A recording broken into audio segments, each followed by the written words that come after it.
Hello guys, current affairs funda में आप सभी का स्वागत है। मैं हूं आपके साथ अभिषेक शर्मा और आज के इस वीडियो सेशन में हम 13 फरवरी तक के सभी इंपॉर्टेंट करंट अफेयर्स कवर करने वाले हैं।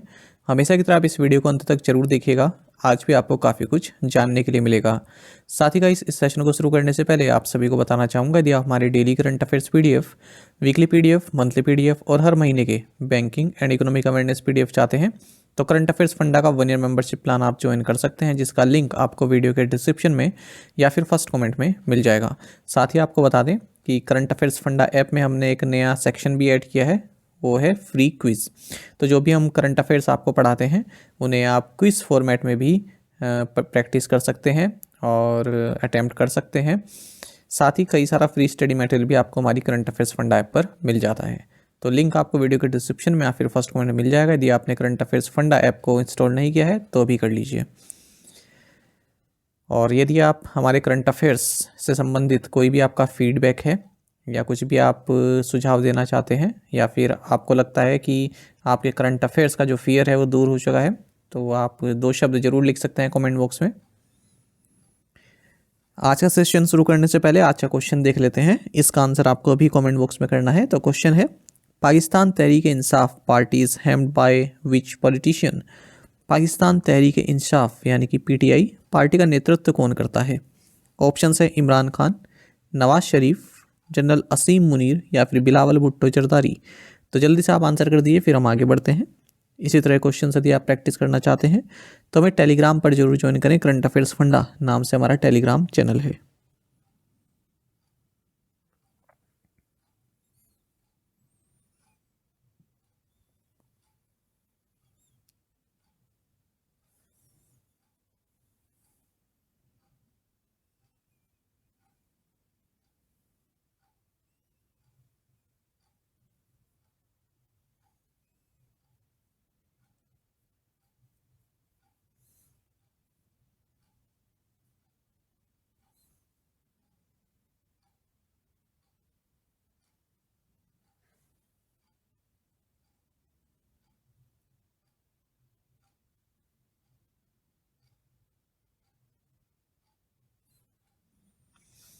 What is the theme for World Radio Day on 13th February 2024? 13 फरवरी 2024 को विश्व रेडियो दिवस का विषय क्या है? ऑप्शंस आपके सामने हैं। सही आंसर ऑप्शन डी है, radio a century of informing, entertaining and educating.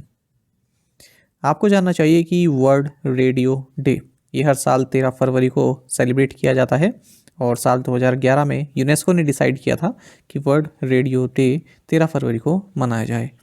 आपको जानना चाहिए इस बार 2024 में वर्ल्ड रेडियो डे का थीम है radio a century informing, entertaining and educating. साथ ही आपको जानना चाहिए इंटरनेशनल एपिलेप्सी डे ये हर साल फरवरी महीने के दूसरे सोमवार को मनाया जाता है। तो इस बार ये 12 फरवरी को मनाया गया और थीम रहा milestones on my epilepsy journey. The घर घर मुफ्त ration scheme is launched in which state. घर घर मुफ्त राशन योजना किस राज्य में शुरू की गई? ऑप्शंस आपके सामने हैं। सही आंसर ऑप्शन बी रहेगा, पंजाब। आपको जानना चाहिए कि चीफ मिनिस्टर भगवंत मान और दिल्ली के चीफ मिनिस्टर अरविंद केजरीवाल इन्होंने पंजाब गवर्नमेंट की फ्लैगशिप स्कीम जिसका नाम घर घर मुफ्त राशन यानी कि door step delivery of ration है, इसे पंजाब के खाना में लॉन्च किया। आपको जानना चाहिए कि इस स्कीम के तहत जो भी नेशनल फूड सिक्योरिटी एक्ट के बेनिफिशरीज हैं उनको घर पर ही जाकर आटा और जो मतलब वीट वगैरह, वीट फ्लोर जो होता है वो प्रोवाइड कराया जाएगा बैग्स में। Who was recently honored with the Outstanding Business Woman of the Year 2023 award? हाल ही में Outstanding Business Woman of the Year 2023 पुरस्कार से किसे सम्मानित किया गया? सही आंसर ऑप्शन ए रहेगा, बीना मोदी। देखिए, डॉक्टर बीना मोदी जो कि चेयरपर्सन हैं मोदी एंटरप्राइजेस के, इन्हें outstanding business women of the year 2023 award से सम्मानित किया गया है Rajnath Singh, defence minister of India के द्वारा। ये अवार्ड जो इन्हें दिया गया है वो Indo American chamber of commerce द्वारा आयोजित जो एक कॉन्फ्रेंस थी strengthening Indo US relationship in Amritkaal Atmanirbhar Bharat, new Delhi में हुई। यहाँ पर इन्हें रिकॉग्नाइज किया गया इनकी जो कंट्रीब्यूशन रहा है इंडस्ट्री में उसको देखते हुए।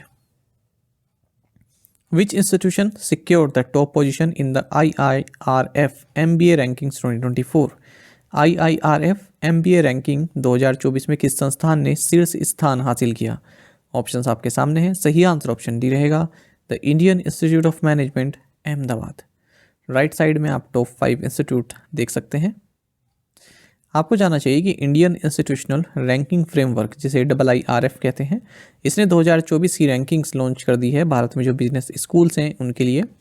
Maxon consulting under the federation for world academics FWA, इसने लगभग 300 मैनेजमेंट इंस्टीट्यूशंस और जो 50 गवर्नमेंट एंड 160 प्राइवेट वंस हैं इनको यहाँ पर जो है रैंक किया है। तो इस रैंकिंग में 6 कैटेगरीज हैं। Overall ranking of government and private institutions, top 50 business schools under university program, top 50 business schools for research, top 50 schools of eminence for employability and top 20 emerging business schools. तो यहाँ पर आपको जाना चाहिए, हम overall बात करते हैं तो Indian institute of management Ahmedabad IIMA ये टॉप पोजीशन पर रहा है। दूसरे नंबर पर faculty of management studies university of Delhi रहा। उसके बाद IIM कलकत्ता, फिर IIM Bangalore and IIM Kozhikode रहा है। XLRI Xavier institute of management Jamshedpur, ये फर्स्ट रैंकिंग इसने हासिल की है यदि हम top private business schools in India की बात करते हैं। SIBM Symbiosis institute of business management Pune, इसने फर्स्ट रैंकिंग हासिल की है यदि हम top business schools under university programmes की बात करते हैं। और आपको जानना चाहिए XLRI Xavier institute of management Jamshedpur ने ही फर्स्ट पोजीशन हासिल की है एम्प्लॉयबिलिटी कैटेगरी में। Who was presented the Alert Being Award for Lifetime Achievement? Life achievement के लिए अलर्ट बीइंग अवार्ड किसे प्रदान किया गया? सही आंसर ऑप्शन बी रहेगा, रतन एंड टाटा। देखिए, वेटरन जर्नलिस्ट, माफ़ कीजिएगा, veteran industrialist and former Tata group chairman Ratan and Tata, इन्हें alert being award for lifetime achievement दिया गया है इनके फिलैंथ्रोफी एंड बिजनेस एक्सीलेंस के लिए। अच्छा, और किसे किसे दिया गया है? देखिए, अलर्ट बीइंग आइकॉन अवार्ड ये दिया गया है श्री वैकुंठम, ये एक विलेज है तमिलनाडु में, तो यहाँ की एक टीम है, एक लोगों की टीम है, उन्हें दिया गया है क्योंकि इन्होंने कई हज़ारों लोगों की जो है मदद की जो ट्रेन में फंस गए थे जब हैवी रेन हो रही थी दिसंबर 2023 में, तब इन्होंने उनकी हेल्प की। अच्छा, एक और जो ये अलर्ट बीइंग आइकॉन अवार्ड है ये दिया गया है रेड होल माइनर्स को। जब आप जानते हैं कि उत्तराखंड टनल कोलैप्स हुई थी, सिलक्यारा बरकोट टनल उत्तरकाशी में, तो ये 12 मेंबर की जो टीम थी रेड होल माइनर्स की, इन्होंने ट्रैप्ड वर्कर्स को बाहर निकाला, तो इन्हें भी अवार्ड दिया गया है। What is the current interest rate of the Employees Provident Fund Organisation? कर्मचारी भविष्य निधि संगठन की वर्तमान ब्याज दर क्या है? सही आंसर ऑप्शन बी है, 8.15%। देखिए, जो सेंट्रल बोर्ड ऑफ ट्रस्टीज़ है Employees Provident Fund Organisation EPFO का जो सेंट्रल बोर्ड ऑफ ट्रस्टीज़ है, इन्होंने रिकमेंड किया है कि 2023-24 के लिए जो डिपॉजिट्स हैं उन पर जो मतलब प्रोविडेंट फंड है उसका इंटरेस्ट रेट 8.25% होना चाहिए। फिलहाल करंट इंटरेस्ट रेट जो है वो 8.15% है। अब जैसे ही फाइनेंस मिनिस्ट्री अप्रूवल एक्सेप्ट कर लेता है तो ये नई दर जो है लागू हो जाएगी। आपको जानना चाहिए, जो CBT है सेंट्रल बोर्ड ऑफ ट्रस्टीज, ये 3 स्कीम ऑपरेट करता है। एक तो है EPF scheme 1952, pension scheme 1995 EPS और इंश्योरेंस स्कीम 1976। आपको बता दें, जो EPFO है ये ministry of labour and employment government of India के तहत कार्य करता है। सेंट्रल प्रोविडेंट फंड कमिश्नर है Neelam Shami Rao. Which financial entity has secured the final regulatory approval to acquire Aegon life insurance? किस वित्तीय इकाई ने एगॉन लाइफ इंश्योरेंस के अधिग्रहण के लिए अंतिम विनियामक अनुमोदन प्राप्त किया? सही आंसर ऑप्शन डी है, बंधन फाइनेंशियल होल्डिंग्स। देखिए, बंधन फाइनेंशियल होल्डिंग्स, इन्होंने फाइनल रेगुलेटरी अप्रूव प्राप्त कर लिया है जिसके तहत ये एगॉन लाइफ इंश्योरेंस को एक्वायर करने वाले हैं। तो होल्डिंग कंपनी है ये बंधन बैंक की, बंधन फाइनेंशियल होल्डिंग्स, और इसे इंश्योरेंस रेगुलेटरी डेवलपमेंट अथॉरिटी यानी कि IRDAI जो कि इंश्योरेंस सेक्टर का रेगुलेटर है भारत में, इससे मंजूरी मिल गई है। एगॉन लाइफ की अगर हम बात करें, जॉइंट वेंचर है Aegon and Bennett Coleman and company के बीच में। Which ministry in the government of India has issued guidelines for undertaking pilot projects for using green hydrogen in the shipping sector? Bharat सरकार के किस मंत्रालय ने शिपिंग क्षेत्र में हरित हाइड्रोजन के उपयोग के लिए पायलट परियोजनाएं शुरू करने के लिए दिशा निर्देश जारी किए हैं? सही आंसर ऑप्शन बी रहेगा ministry of new and renewable energy. देखिए, जो गवर्नमेंट ऑफ इंडिया है ये कुछ गाइडलाइंस लेके आया है जिसके तहत जो शिपिंग सेक्टर है वहाँ पर ग्रीन हाइड्रोजन को यूज़ करके कुछ प्रोजेक्ट्स शुरू किए जाएंगे। तो इन गाइडलाइंस का नाम है scheme guidelines for implementation of pilot projects for use of green hydrogen in the shipping sector. इन्हें इशू किया गया है ministry of new and renewable energy under the national green hydrogen mission.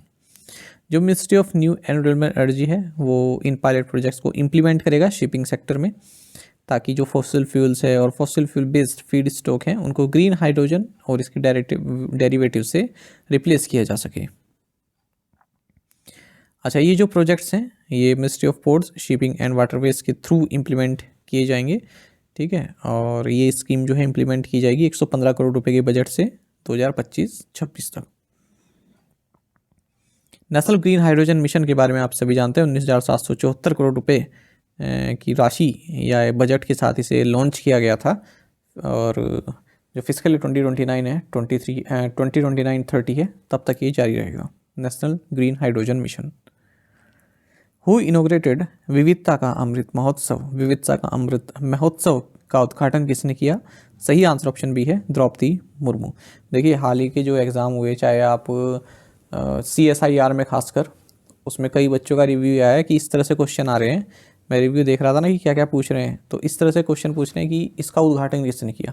इसमें काफ़ी कन्फ्यूजन आ जाता है जब प्राइम मिनिस्टर और प्रेसिडेंट, वाइस प्रेसिडेंट इन्हीं के नाम आते हैं तो कन्फ्यूजन रहता है कि किसने किया होगा, है ना।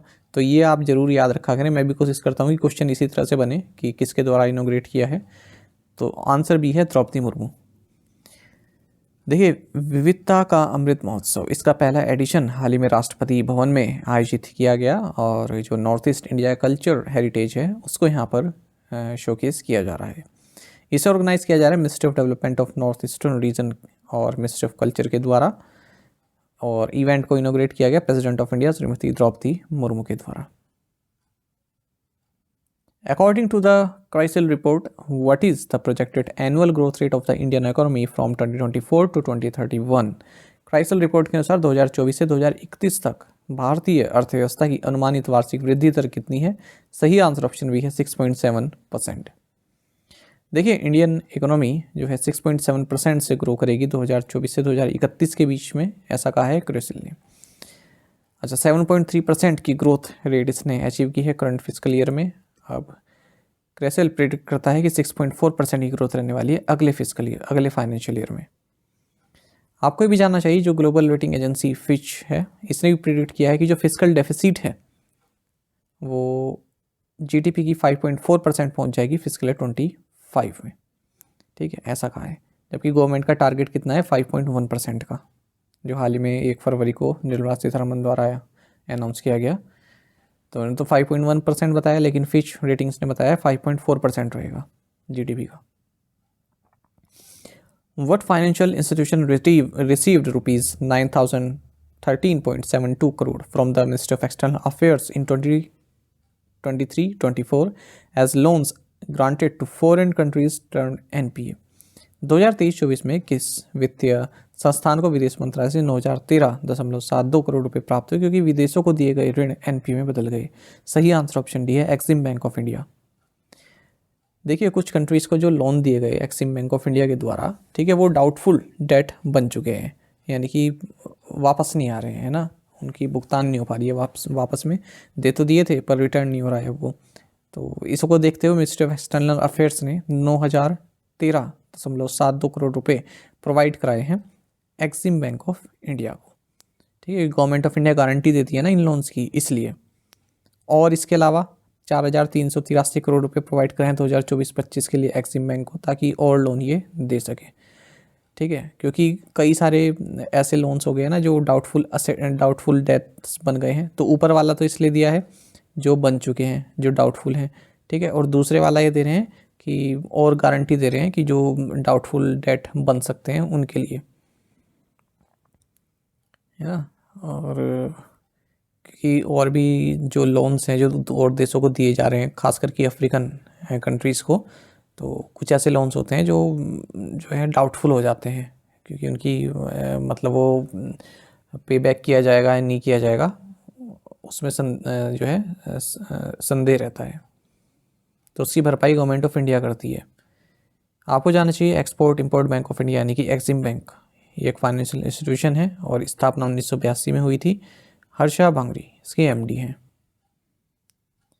Under which section of the RBI Act 1934 did the RBI cancel the licenses of 3 NBFCs, Cox and Kings Financial Services Limited, Bharatu Investment and Finance India Limited and PSPR Enterprises Private Limited? RBI अधिनियम 1934 की किस धारा के तहत RBI ने 3 NBFC, Cox and Kings Financial Services Limited, Bharat investment and finance India limited और PSPR enterprises private limited के licence रद्द कर दिए? सही आंसर ऑप्शन सी है, सेक्शन IA-6। देखिए आपको जानना चाहिए रिजर्व बैंक ऑफ इंडिया ने under section IA-6 of the reserve bank of India act 1934 के तहत 3 NBFCs के लाइसेंस रद्द कर दिए हैं। यह है Cox and Kings financial services limited Maharashtra, भारतु investment and finance India limited Bihar और तीसरा है PSPR enterprises private limited Delhi.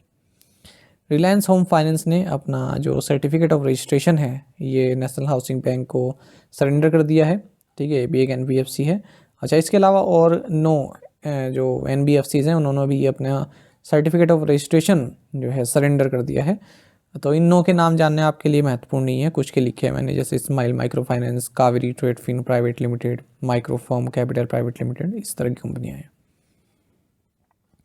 What does NCMC stand for in the context of integrated debit cards launched by Federal Bank? Federal bank द्वारा launch किए गए एकीकृत debit card के संदर्भ में NCMC का क्या अर्थ है? सही आंसर ऑप्शन बी है, नेशनल कॉमन मोबिलिटी कार्ड। देखिए federal bank one of the earliest private sector bank बन गया है जिसने NCMC integrated debit cards launch किए हैं। NCMC का मतलब है नेशनल कॉमन मोबिलिटी कार्ड। तो ये जो फीचर है ये रुपए कॉन्टैक्टलेस डेबिट कार्ड पर इंट्रोड्यूस किया हुआ एक फीचर है जो कि कार्ड होल्डर्स को समर्थ बनाता है कि वो पेमेंट कर सकते हैं किसी भी NCMC इनेबल्ड टर्मिनल्स पर, चाहे वो मेट्रो स्टेशन पर हो या फिर बसेस पर हो या कहीं पर भी हो, ठीक है। ऑफलाइन मोड में आप जो है with in a fraction of second आप पेमेंट कर सकते हैं अपनी। NCMCs equipped with multiple functions including stored value payments currently up to ₹2000 to simplify travel across different modes by digitizing payments. Which university has partnered with ISRO for the NISAR Phase 2 research program? Nisar चरण 2 अनुसंधान कार्यक्रम के लिए किस विश्वविद्यालय ने इसरो के साथ साझेदारी की है? सही आंसर ऑप्शन डी है, Kerala university of fisheries and ocean studies. देखिए Kerala university of fisheries and ocean studies इन्होंने इसरो के साथ पार्टनरशिप की है निसार फेज 2 रिसर्च प्रोग्राम के लिए। निसार का मतलब होता है NASA ISRO synthetic aperture radar. तो ये 2024 में लॉन्च किया जाना है और इसका मकसद है जो अर्थ के रिसोर्सेज हैं, ठीक है, उन पर नज़र रखना। मतलब इस तरह से सोच सकते हैं कि किसी कैमरे को स्पेस में भेज दिया और ऊपर कैमरे से नज़र रखे हुए धरती पर कहाँ कहाँ रिसोर्सेज हैं, ठीक है, कहाँ कहाँ कैसी होल्डिंग्स है, वेटलैंड्स पर, सोयल मॉइस्चर को लेकर भी जो है ऊपर से ही नज़र रखेगा, फॉरेस्ट्री को लेकर, एग्रीकल्चर को लेकर। तो जो सबसे पहले अच्छा जब ऐसा कोई प्रोजेक्ट लॉन्च किया जाता है तो पहले उसकी ऑथेंटिकेशन भी देखी जाती है। तो उसके लिए क्या किया जाएगा, जो शिमोगा है, होशंगाबाद है, नीलाम्बूर रीजन है, तो यहाँ पर जो फॉरेस्ट बायोमास है उसका जो हमारे पास ऑलरेडी डेटा है, ठीक है, उसके साथ मैच किया जाएगा। जो ये निसार जाएगी ना ऊपर, तो पहले उससे डेटा ले लेंगे, है ना, तो उसने जो ऑब्जर्व किया है और जो हमारे पास डेटा है उसका मैच करेंगे कितनी एक्यूरेसी है। अगर एक्यूरेसी जो है अच्छी खासी हुई तो उसके बाद फिर ये प्रोजेक्ट आगे चलेगा। Which space agency announce the discovery of a super earth named TOI 715B? किस अंतरिक्ष एजेंसी ने TOI 715B नामक सुपर अर्थ की खोज की? सही आंसर ऑप्शन सी नासा है। देखिए US स्पेस एजेंसी नासा ने सुपर अर्थ की डिस्कवरी की अनाउंसमेंट की है, एक ऐसा प्लेनेट जो कि लाइफ को सपोर्ट कर सकता है और 137 लाइट ईयर्स अवे है। इसका नाम है TOI 715B and it is said to be 1.5 times as wide as Earth. तो जो न्यू प्लेनेट फाउंड किया गया है ये Transiting Exoplanet Survey Satellite TESS की मदद से जो है फाउंड किया गया। Who has been appointed as a goodwill ambassador for UNESCO's Education For All initiative, UNESCO की सभी के लिए शिक्षा पहल के लिए सद्भावना राजदूत के रूप में किसे नियुक्त किया गया? सही आंसर ऑप्शन बी है विनीसियस जूनियर। देखिए रियल मैड्रिड के विनीसियस जूनियर इन्हें गुडविल एम्बेसडर अपॉइंट किया गया है यूनेस्को के एजुकेशन फॉर ऑल इनिशिएटिव के लिए, और ये इस तरह से दूसरे फुटबॉलर बन गए हैं ब्राजील से जिन्हें यूनेस्को गुडविल एम्बेसडर नियुक्त किया गया है। पहले पेले थे, है ना, पेले को बनाया गया था, अब ये दूसरे बन गए हैं ब्राजील से। Who has been appointed as the managing director of National High Speed Rail Corporation Limited, National High Speed Rail Corporation Limited के प्रबंध निदेशक के रूप में किसे नियुक्त किया गया है? सही आंसर ऑप्शन डी है विवेक कुमार गुप्ता। देखिए विवेक कुमार गुप्ता को मैनेजिंग डायरेक्टर अपॉइंट किया गया national High Speed Rail Corporation limited का। और आपको बता दीजिए अगर हम इस national High Speed Rail Corporation limited की बात करें तो 2016 में इसकी स्थापना की गई थी ताकि देश में जो हाई स्पीड रेल कॉरिडोर है उनको मैनेज किया जा सके। ये इंडियन रेलवेज की होली ओन्ड सब्सिडरी है और एक ये जो है एक स्पेशल पर्पस व्हीकल भी है। और किसके द्वारा मैनेज किया जाता है? मिनिस्ट्री ऑफ रेलवेज और 2 state governments Gujarat and Maharashtra के द्वारा। प्रीवियस असाइनमेंट क्वेश्चंस के आंसर देखेंगे। Where is Rakhine state? Myanmar. Ratle hydro electric project is on which river? Chenab. King Charles III has been diagnosed with a form of which disease? Cancer. What is India's rank on World Bank's Logistic Performance Index report? 38. Per new guidelines from the Ministry of Education, private coaching has been restricted to students above what age? Answer is 16. आप में से कई students ने बिल्कुल सही answer किया है। इसी तरह से पार्टिसिपेट करते रहें। आज के असाइनमेंट क्वेश्चन देखेंगे। How many Bharat Ratna awards will be conferred this year? Which metro has become the first metro services to join ONDC? Who has become the first person in US to be executed with nitrogen gas? Bada Imambara constructed in the late 18th century is a protected monument. It is in which state or UT? The Rajya Sabha has cleared the way for the addition of a Pahari ethnic group to which union territories ST list? तो इन पांचों questions के answer आपको comment box में देने हैं। यदि एक question का आंसर भी आता है तो भी आप हमें कमेंट बॉक्स में अवश्य से बताइएगा। ज़्यादा से ज़्यादा संख्या में आप पार्टिसिपेट करने की कोशिश किया कीजिए। साथ ही करंट अफेयर्स फंडा को आप टेलीग्राम पर भी ज्वाइन कर सकते हैं। यहाँ पर रेगुलर वीडियो अपडेट्स और करंट क्विज़ हम आप सभी के लिए डालते रहते हैं। साथ ही डिस्कशन ग्रुप में आप किसी भी क्वेश्चन का सोल्यूशन पा सकते हैं। Thank you guys.